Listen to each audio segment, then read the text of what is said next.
ఈ రోజుల్లో స్త్రీలను అధికంగా లేపుతున్నాడు దేవుడు.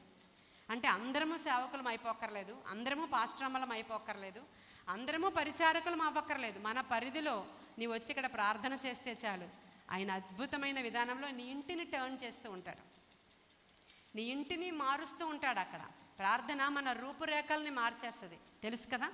ప్రార్థన మన రూపురేఖల్ని మారుస్తుంది అండి. స్ట్రీమ్స్ ఇన్ ద డిజర్ట్ అనేటువంటి ఒక పుస్తకం గురించి మీ అందరికీ తెలుసు అనుకుంటా. ఎడారిలో సెలయేరు దాని పేరు. తెలుగులో ఎడారిలో సెలయేరు అనే పుస్తకంలో ఆ రైటర్ ఒక కథ రాశారు ఆవిడ. ఏంటి అని అంటే, ఒక మురికి గుంట ఉందంట. ఆ మురికి గుంటలో ఏముంటుంది, మురికి నీళ్ళే ఉంటాయి కదా. ఆ మురికి గుంటలో ఉన్న మురికి నీటి చుక్క ఒక రోజు ఇలా తల పైకెత్తి చూసిందంట.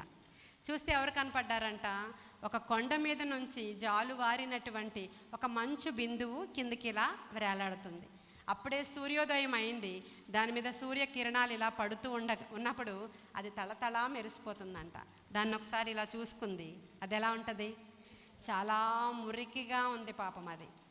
ఆ మురికిగా అందరు ఇలా ముక్కు మూసుకొని వెళుతున్నారు పక్క నుంచి. అప్పుడు ఒక ప్రార్థన చేసిందంట, దేవా నేను చూడు ఎంత మురికిగా ఉన్నానో, నన్ను చూసి అందరూ ముక్కు మూసుకొని వెళుతున్నారు, ఎప్పటికైనా నేను అలా మారగలనా అని ప్రార్థన చేసిందంట.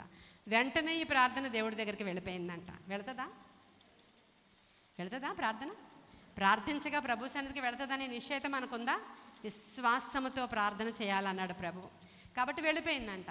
ఆ రోజు ఎలాగ ప్రార్థన వెళ్ళిపోయి గట్టిగా ఎండొచ్చిందంట. ఆ రోజు చాలా గట్టిగా ఎండొచ్చినప్పుడు సూర్యకిరణాలు ఈ నీటి మీద పడినప్పుడు, ఈ నీటిలో నుంచి ఆవిరి పైకి వెళ్ళినప్పుడు, ఆ ఆవిరి మరలా మేఘములోనికి వెళ్ళి అది నీటిగా మారి మంచుగా మారి మరలా ఈ కొండ మీదకి వచ్చి మరుసటి రోజు ఆ నీటి చుక్కగా మరలా అది తళతళ మెరిసిపోతుందట. హల్లెలూయా. ప్రార్థన నీ రూపురేఖల్ని మారుస్తుంది.